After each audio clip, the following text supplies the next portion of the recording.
manque dans la parole de Dieu. Mais c'est un mensonge. C'est une influence de certaines personnes qui cause beaucoup de mélange et de dérision. On tourne cela au ridicule. Des gens ont comme présenté des vieux papiers, des vieux manuscrits, puis on dit « Hey, ça c'est la Bible, ça c'est vieux, ça, on doit changer la Bible. » Je vais te partager une petite histoire. Il y a plusieurs années, je travaillais dans un restaurant. Le chef, il savait que j'étais chrétien. Le restaurant a fait faillite. Et le chef, quelque temps après, il m'appelle. « Éric, comment ça va? » « Ah, ça va bien. »« Ah, Éric, je sais que toi, tu aimes la Bible, puis les choses comme cela, puis les choses vieilles. J'ai trouvé un vieux livre.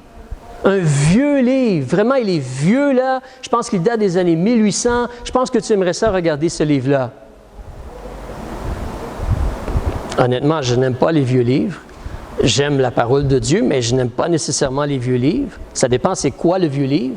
Qu'est-ce qu'il dit, le vieux livre. Mais peut-être une occasion de témoigner encore à ce monsieur-là. Donc, j'ai été chez lui, et puis j'ai essayé de lui parler un peu, l'inviter à l'église encore. Il m'a montré le vieux livre. Honnêtement, je ne me rappelle même pas de quoi le vieux livre parlait, mais c'était rien d'intéressant.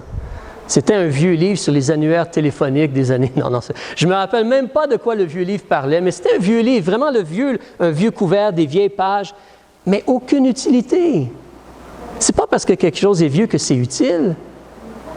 Dites-vous quelque chose, là. Si dans 100 ans, on trouve une vieille Bible des témoins de Jéhovah, est-ce que ça veut dire que c'est bon?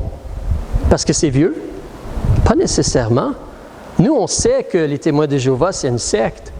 Alors, même si on trouve des vieux papiers en quelque part qui ont des versets de la Bible, qui nous dit qu'ils sont fiables? Qui nous dit que c'est les bons papiers? Il n'y a pas de raison. C'est une opinion. Qui nous dit cela? Si ces papiers-là étaient vraiment bons, pourquoi les sauvés dans les années passées ne les ont jamais utilisés? C'est pas nouveau, hein? On va en parler plus tard, mais quand tu regardes l'histoire des choses de la Bible, c'est pas nouveau de voir qu'il y a des gens qui ont corrompu la Bible. Ça a toujours existé des gens qui changeaient des choses dans la Bible. C'est quelque chose qui est un combat.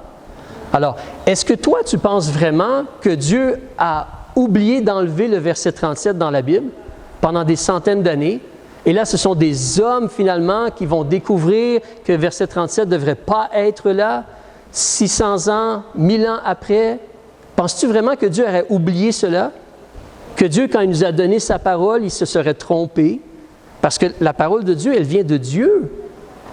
Et nous, on fait juste la transmettre de génération en génération.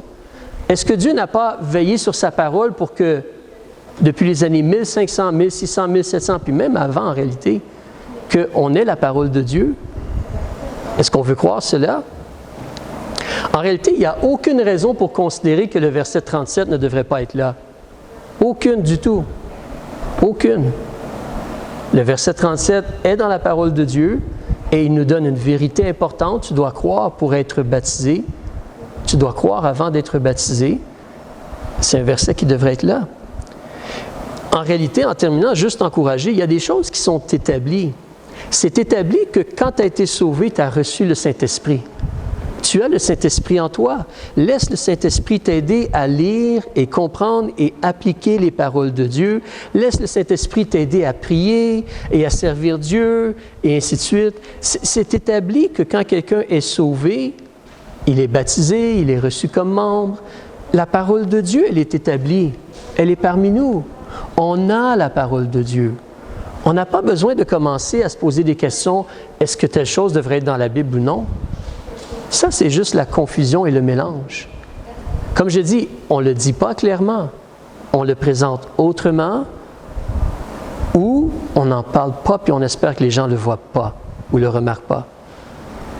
Mais c'est juste mensonge et ça fait juste discréditer en réalité notre Dieu qui nous a donné ses paroles. Alors, on va arrêter ici pour l'instant, mais on va prier. Père, on veut te remercier.